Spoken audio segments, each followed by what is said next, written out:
Assessore, ecco, sono emerse dei dati positivi, il sindaco diceva che finalmente il mare di San Leone quest'anno è molto più pulito, anche per un'azione incisiva di controllo che avete fatto su tante case, avete riscontrato anche numerose illegalità relativamente appunto all'allaccio di condotte delle case nelle fogne.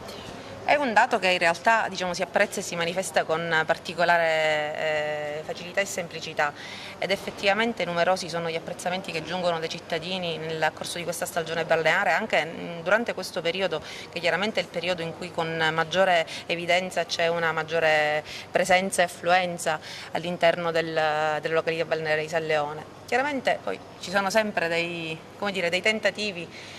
volti un po' a trasformare dei dati che potrebbero avere spiegazioni semplici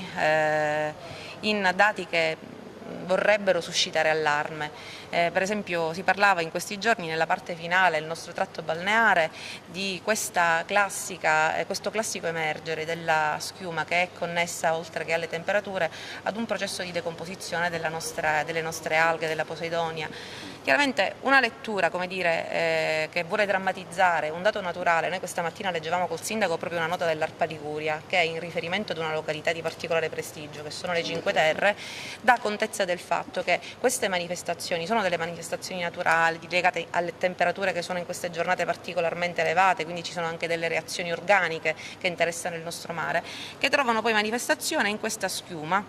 passeggera, ma che non deve destare allarme. La verità è che oggi il mare, in tratti di costa che spesso risultavano appannati, oggi rappresentato veramente da un mare cristallino, trasparente, che ti permette di vedere il fondale, in cui riesci ad apprezzare anche i piccoli banchi di pesci che passano.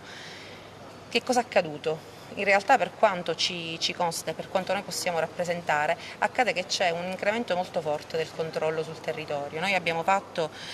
su segnalazione e su iniziativa dell'amministrazione oltre 1000 accertamenti. A seguito di questi 1000 accertamenti abbiamo emanato circa 160, mi pare dicesse il sindaco poc'anzi in conferenza stampa,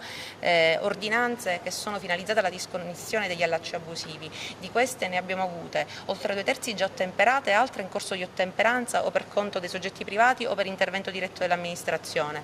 Insomma, su questo ci siamo concentrati con chiarezza sin dall'inizio dell'amministrazione e noi in qualche modo, non possiamo che apprezzare di constatare che i frutti già ci danno un po' di riscontro e di ragione, ma poi abbiamo i cittadini che per primi, salve ripeto le eccezioni di cui non si coglie bene la portata, il significato, davvero apprezzano la qualità del nostro mare e siamo nel mese di agosto.